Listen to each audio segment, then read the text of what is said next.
Hello, everybody. I hope you're doing really well today. I am Michelle Gailey. I'm the founder of our awesome group, the Empaths and Sensitives Facebook group. Welcome. Every single Tuesday, I come in at noon Eastern time, and I do some kind of tool or technique or maybe something inspiring, or sometimes we do the inner work together. So I just want to say hello and welcome to everybody who's here live. Please feel free to say hello in the chat. I know I'm using a thing called StreamYard where I'm able to stream, and it just shows up if you put a comment in as Facebook user. And if you click the link, I'll be able to see your name. If you don't want to do that, that's okay too. It's all good. So today we're talking about using your gifts as an empath sensitive. Using your gifts. Oh, good. I see a few people hopping on. Denise, Robin, Facebook user. Hello, welcome, welcome, welcome. Okay, we usually spend every Tuesday about 15, 20 minutes together, some kind of tool or technique. And today it's about using your gifts as an empath sensitive. Okay, so let's get started. Do you believe you have gifts? Well, let's start here. Do you consider yourself an empath and or sensitive or both? Yes or no? Hi, Shan. Beth, good to see you. Are you a sensitive soul? Yes or no? Type it in the chat. Let's start at step 1. Susan, good to see you. Step 1, do you consider yourself a sensitive soul? Yes or no? Type it in the chat. Let's start there. Awesome. Good. Yes, yes, yes. I see more people hopping on. Yes. Okay, so we've got that. So you already identify as a sensitive soul. Do you believe you have unique gifts as a sensitive soul? Yes or no? Do you believe you have gifts as a sensitive soul? Yes or no?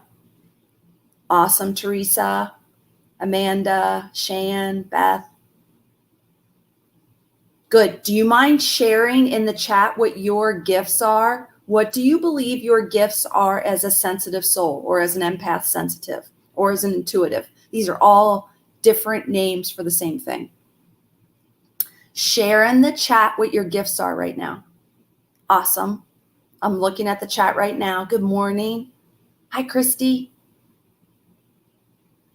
Typing from the acupuncture table. And yes, unique. Awesome. Christy, are you getting acupuncture, or are you an acupuncturist?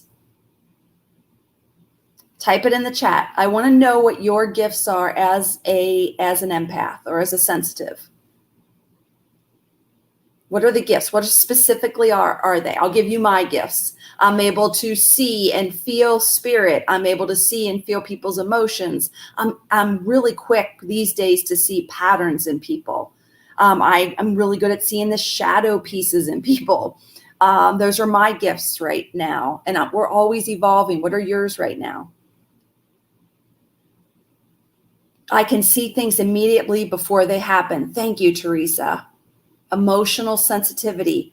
I just know. That's called claircognizance. You just know.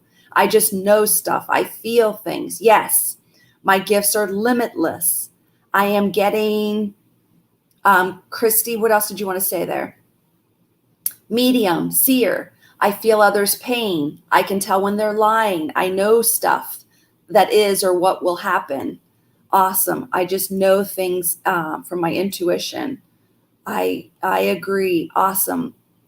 Knowing things, dreams, prayers, medical intuitive, but highly sensitive emotionally.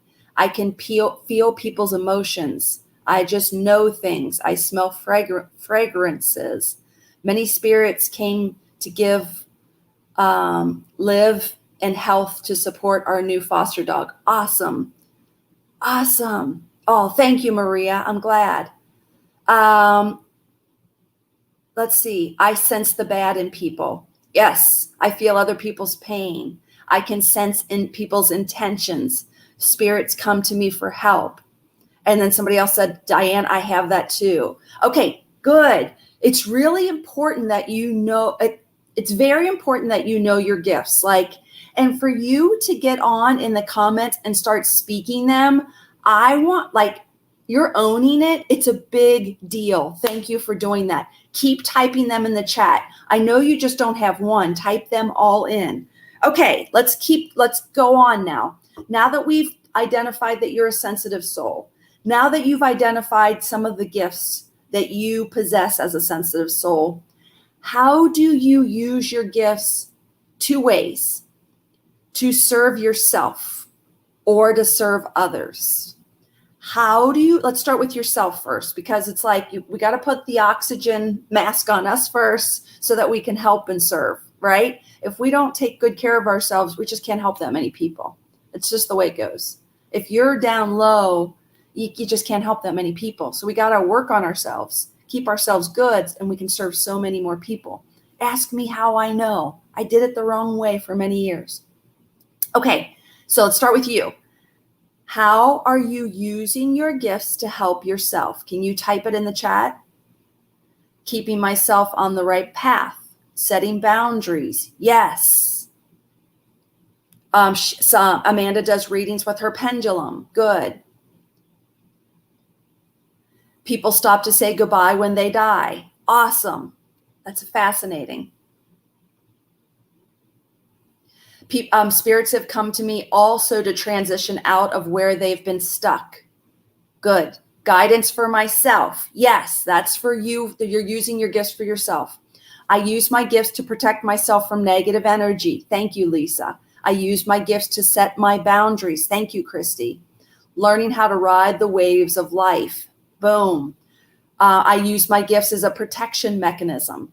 Thank you. Amanda says, I use them for myself. I trust my intuition above everything and love myself wholly. Beautiful. And then somebody else said staying on the right path also. Way to go. Okay, guys, do you get this? Do you believe in this idea of, let's go to what a lot of empaths do. We serve, give. And we are so used to feeling other people's stuff that we forget about ourselves. And then we get depleted.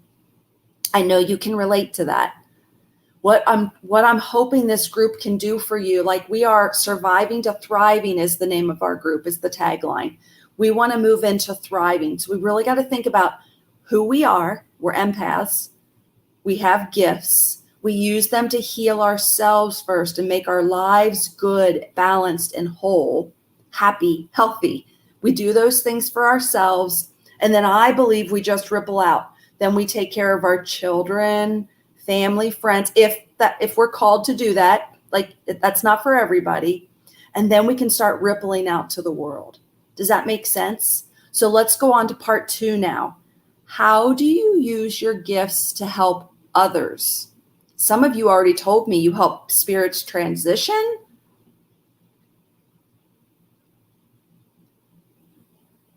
I spirit write to help me as I move through life. Beautiful. That's to help yourself. Good. I call that, is that the same as automatic writing or soul writing? I bet it is. Linda says self, meditation for core intuition and wisdom, given daily unconditional love. Beautiful. Hi, Marcia. Good to see you. Teresa says wisdom and guidance. Robin says if we care for ourselves, good, it helps everyone else too. Absolutely true. How many of you are using your gifts to help others consistently? Just type it in the chat, yes or no. Or do you even want to? Like, do you have a desire to help others using your gifts? Do you want to use your gifts to help others? Yes or no, type it in the chat. I try to keep these lives to about 15 minutes. Somebody just said, people are drawn to me, so I give them advice. Yes, that is a sign that you are an empath, right? People are drawn to us. Good. Yes. Okay, can I switch gears for a sec? Because I see a lot of yeses. That's great. My dream of this group is to help people go from like struggling empaths to thriving empaths. And I believe we as thriving empaths are doing several things. We are healthy and happy in ourselves, our physical health, our emotional well-being. There's other pieces to that. And then when we're good, pretty good, we're always a work in progress. I believe we have a desire to go out and help other people. Do you agree with that? And then, so I'll just give you the example of my own life. I worked on myself. I went out to help other people. And that's where I really felt like I was living my life purpose. I felt fulfilled. But I went through this 5 stages that I want to share with you right now. And I'd love to know what stage you're in. We'll talk about this more on another Facebook Live, but I just want to insert it here. 5 stages that I see empaths go through. And this is the intuitive path too, I also see. First of all, we doubt ourselves. We doubt what we are. We doubt that we have intuition. We doubt that we're talking to spirit. We doubt that we can pick up on other people's emotions. We just doubt ourselves. And I think we doubt ourselves because it's not the norm. We probably didn't grow up in families where we talked about that. So we doubted it. If people move through that phase, most people won't though. They'll just stay in doubt, unfortunately. But I want you to move through that. The next phase is discover. You have to be in discovery if you're in this group, because we're always talking and you're thinking like, is that me? Is that true? Is that possible? When you start hanging out with these people, you discover what you are. So most of you, I hope, that are here are in the discover phase. You're starting to discover who you are. Next phase is develop. You want to develop your gifts. You want to understand how you're wired. And instead of like dumbing down or ignoring your awesomeness, you start to bring it out and like own it. And that's discovering it, developing it. Does that make sense? Once you've developed it for a while, guess what? You're on to stage 4. You start to believe it. You start to believe in your abilities. You start to believe in those intuitive hits. You believe it, like you trust it. You act on it. Once you've done that for yourself and you see your life more in the flow and you see the joy and abundance in your life, you start to get it. Then we move on to stage 5, where I call it, there's a couple different names, but what you want to do is serve people. Like you want to take what you've done for yourself and you want to serve people. You want to help people. I think that's probably the path for everyone at some stage of development. If you continue to develop, we always want to contribute and serve people. That's where our fulfillment is as human beings. What do you guys think of that? Where are you? Are you in doubt, discover, develop, believe, or serve? Can somebody type all those 5 in the chat so we have them? DDDBS. Doubt, discover, develop, believe, and serve. Or maybe you just want to say, I'm at step 1, 2, 3, 4, or 5. Stage 5, already serving, blessed for it. Yes, that stage 5 is like the feeling of living your life purpose. Teresa says, I'm in between develop and believe. Awesome. And you guys, this is not static. It's not black and white. It's like dynamic. There's times when I'm learning something new and I'm going back to discover.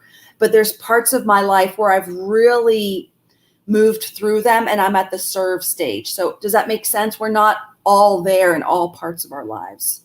You guys, I see a lot of people at stage 5. That's awesome. Denise says developing to serve. Yes, you are. Somebody else says discover. Awesome. I would just like for you to identify where you are. Do you guys have any questions? I really just wanted to help you identify a few things. We started with the basics. Are you an empath, sensitive? Yes or no? How do you use those gifts to serve yourself, take care of yourself? How do you use those gifts to serve others? And then we talked about the 5 stages of developing the path, the stages of growth, and kind of identifying where you are on that path. We'll talk more if you want to about those stages. There's so many bits and pieces to that are important. I hope this was helpful today. It is important for you to identify who you are and where you want to go. So maybe the last question, I've got a few minutes left. Is there a bigger vision you have for yourself, for what you want to do with your gifts? Are you fully living your gifts? Just yes or no. And this isn't a shame on you or anything. This is just ask yourself the question, are you fully living your gifts? Are you fully serving yourself and others with your gifts? Amanda says, yes, it's normal. Someone else said, I wish I could share. A couple people said, no, no, no, no. It's okay. This is not it's just a question we're asking ourselves. And let's stay neutral about it. Let's stay positive or neutral and curious. Not yet, but working on developing plans. Somebody else said, I still have doubt. That's okay. Good that you know that. That's awesome. Somebody else said, yes, I feel that I am. No, I'm not. I need help getting there. For some, yes, some no. I wish I could do more though. Okay, got it. I understood. It's just good to know this. Again, I don't want your energy to go low or feel less than. This is us being curious about ourselves and our lives and what's possible. Doesn't that feel different? I want you to stay in the possibility and the curiosity and the questioning what's possible for you. Okay, awesome. It's not for a few weeks, but I'm doing another 5-day challenge called Becoming a Prosperous Intuitive Life Coach. I did it a few months ago. It was very successful. We're going to do it again. And it's going to be July 26th. I'm going to put the link in the chat. I think I've tried to put it at the top of the chat, and I'll do it again. If you're interested in knowing more about that challenge, raise your hand and I'll make sure I get the link to you. We work together 5 days, at least 5 days. We're going to have some bonus days too on the weekend, but we're going to talk about what it is to be an intuitive life coach. So that's what I call myself. And that's what I teach other women to do. So I really started out as a psychic medium, eventually didn't want to just give people readings. To be honest, it wasn't the best way for me to help people. I want to empower people. So being an intuitive life coach is a 50-50 relationship where people show up and do the work instead of just me giving them the information. We work together. So I really think that's an empowering model. So I'm going to be teaching you all about all the pillars of intuitive life coaching on the challenge. If you're interested, raise your hand. What else are we going to do on the challenge? I want to talk about being prosperous. What my real dream is that the empaths and sensitives who are interested in becoming coaches really understand how to make a living from it. I don't want coaching and readings to be a hobby. I mean, if you want it to be a hobby, that's great, but I'm interested in it becoming our careers. There's no reason why we can't serve and help people and make a living at it. I've seen way too many mediums and psychics and coaches have full-time day jobs that they don't love. And then at night, they're giving a few readings or a few coaching sessions. And that's not what they really want. I was in that model for a long time. And I was like, why can't we do this for a living? Why does my husband get to go 9 to 5 to his job and do what he wants to do? But I can't do what I love to do 9 to 5. If that resonates with you, come join me in the challenge. Just raise your hand and I'll make sure you get the link. But it really is geared towards people who are very interested in making a living from this. Okay, I hope that's helpful. Awesome. Yes, I just see a few people saying, please add me to the challenge. Somebody said something about investing. It's a free challenge. It's just an investment of your time showing up at noon every day live with me. Jeff, interested? I see somebody else said they're interested. Just mark that and I'll make sure I come right back and give you the link. If you have any other questions, please ask me in the chat. You can also send me a private message on Facebook Messenger. I'm pretty good at answering those right now. And thank you for being here. Okay, have a great day, everybody. Bye.